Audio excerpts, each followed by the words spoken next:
त्वमादिदेवाः पुरुषा पुराणाः त्वमस्य विश्वस्य परम निधानम् वेत्तासि वेद्यं च परम च धाम त्वया ततं विश्वमनन्तरूप वायु यमः अग्निवर्णः शशाङ्कः प्रजापतिस्त्वं प्रपितामहश्च नमो नमस्तेस्तु सहस्रकृत्वा पुनश्च भूयोऽपि नमो नमस्ते।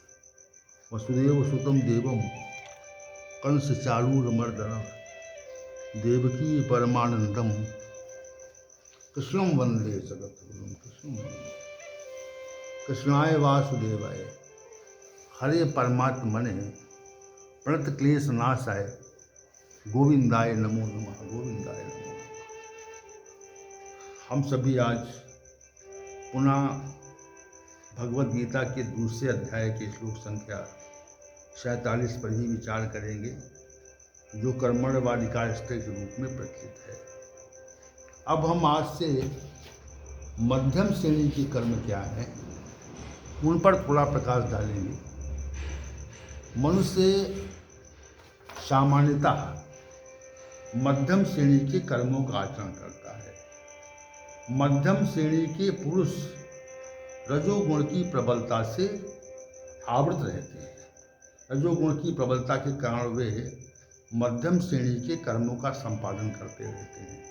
रजोगुण प्रधान पुरुष इस प्रकार कर्मों का संपादन करते हैं जिससे वे अपने कर्तव्य कर्मों की पूर्ति करते हुए प्रतीत होते हैं।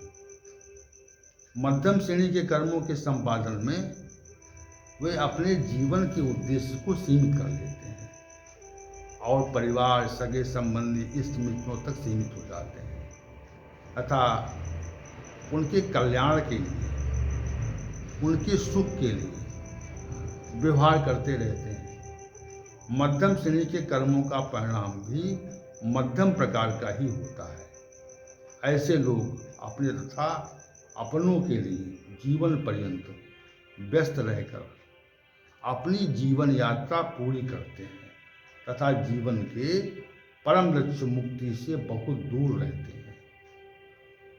मुक्ति के विषय में विचार न करना ऐसे रजोगुणी मनुष्यों का प्रमुख लक्षण है। ऐसे मनुष्य संसार में सांसारिक वस्तुओं में, सांसारिक भोगों में अथवा सांसारिकता में ही सुख का आभास करते हैं।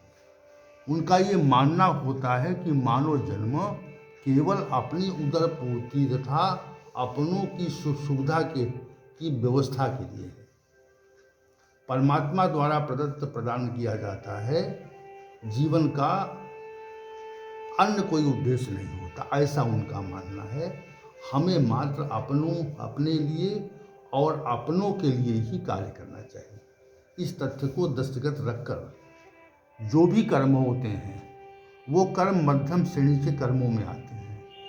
मध्यम श्रेणी के कुछ कर्मों का उल्लेख हम करना चाहते हैं। पहला मध्यम श्रेणी का कर्म है स्वार्थपरता से दूसरों की सहायता करना। सहायता के दो प्रकार होते हैं। एक प्रकार की सहायता निस्वार्थ भावना से होती है, अर्थात हम जो सहायता करते हैं उसमें फल की प्राप्ति की इच्छा नहीं होती। अर्थात दूसरे प्रकार की सहायता स्वार्थी भावना से होती है। इसमें हम जब किसी की सहायता करते हैं तो ये इच्छा करते हैं कि वह हमारी सहायता करेगा। हम जब निस्वार्थ भाव से किसी की सहायता करते हैं तो हमारा ये सहायता रूपी कर्म उत्कृष्ट कर्मों की श्रेणी में आ जाता है। और जब स्वार्थी भावना से की सहायता करते हैं तो ये सहायता मध्यम श्रेणी के कर्मों के अंतर्गत आ जाती है। अंतर देखिए कितना है। स्वार्थ परक भावना से सहायता करना और निस्वार्थ परक भावना से सहायता करने में कर्मों की श्रेणी में परिवर्तन हो जाता है। जब हम दूसरों की सहायता करते हैं तो मुख्यतः हमारी दृष्टि सहायता के उपरांत मिलने वाले लाभ पर रहती है। जिस व्यक्ति की हम सहायता कर रहे हैं उस व्यक्ति से हमें क्या लाभ मिल सकता है, वो लाभ किस प्रकार से प्राप्त होगा, हमारी सहायता किस प्रकार से वापस होगी अथवा नहीं वापस होगी, ये सब भाव हमारे मन में स्वतः ही आते जाते रहते हैं। इस प्रकार के भाव मन में आ जाएं तो समझना चाहिए कि हमारे द्वारा जो सहायता की जा रही है वो मध्यम श्रेणी की सहायता है, जिसका हमें समुचित परिणाम प्राप्त नहीं होता। इस प्रकार की किसी भी व्यक्ति की सहायता करते हैं तो समय स्वार्थी भावना में मन में आ जाए तो इसे इस प्रकार की सहायता नहीं कही जाती। मध्यम श्रेणी की सहायता में फल की इच्छा पर और लाभ पर विशेष रूप से दृष्टि रहती है। फल की इच्छा और लाभ का विचार सहायता से पूर्व आ जाता है। दूसरा जो मध्यम कर्म है, मात्र अपनों की सहायता करना। मनुष्य के प्रमुखता से 3 प्रकार के संबंध होते हैं।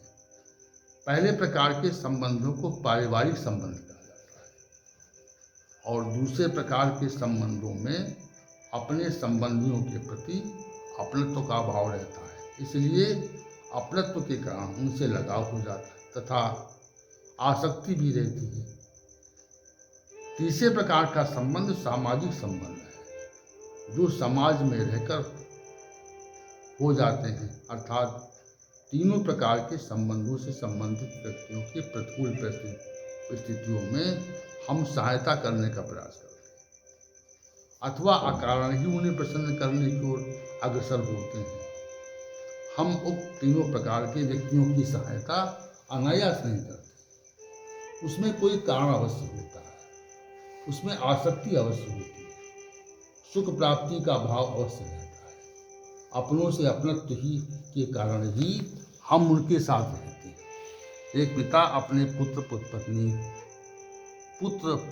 पत्नी और पुत्री पर धन खर्च करता है, संबंधी जनों की सहायता करता है, समाज में अपने इष्ट मित्रों की सहायता के लिए तत्पर रहता है। क्योंकि संबंधों में मनुष्य अपने धन और अपनेपन का आभास करता है, इस कारण सहायता में अपनत्व ही आधार होता है। हम जब अपने परिवार में किसी की सहायता करते हैं तो ये हमारा कर्तव्य है। अपने संबंधियों की, इष्ट मित्रों की और जो समाज में अन्य व्यक्ति हैं जो हमारे इष्ट मित्र हैं उनकी सहायता करते हैं, तो ये सहायता सामाजिक रूप दृष्टि से उचित मानी जाती है, परंतु इन सब में सुख प्राप्ति का भाव रहता है। इसलिए अपनों के लिए जो सहायता होती है वो मध्यम श्रेणी की सहायता कही जाती है। इसे मध्यम श्रेणी का कर्म कहा जाता है। जहाँ पर अपनत्व है वहाँ पर आसक्ति है और आसक्ति का कारण सुख प्राप्त करना है। सुख प्राप्त करने का भाव न हो तो उसमें आसक्ति नहीं होगी और अपनत्व का भाव भी प्रकट नहीं होगा। इसलिए जो सहायता हम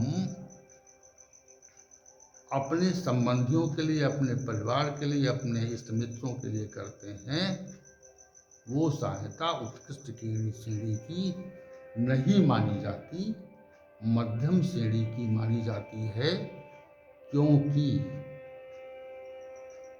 उसमें हमें उन व्यक्तियों से सुख प्राप्त हो रहा है, उनमें आसक्ति है, इसलिए उसके प्रतिकार में, उसके बदले में हम उन लोगों की सहायता करने का, भरपूर सहायता करने का प्रयास करते हैं।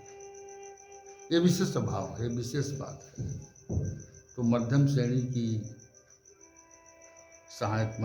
के कर्म में हम जब अपने लोगों की सहायता करते हैं तो इसे निश्चित रूप से मध्यम श्रेणी का कर्म ही मानना चाहिए। ये कभी उत्कृष्ट श्रेणी का कर्म नहीं बन सकता। उत्कृष्ट श्रेणी का कर्म बनने के लिए हम सभी की सहायता निस्वार्थ भाव से करें। तो शेष कल ओम सहनावतु सहनौ भुनक्तु सह वीर्यं करवावहै तेजस्विनावधीतमस्तु माँ विद्विषावहै। ओम शांति शांति शांति।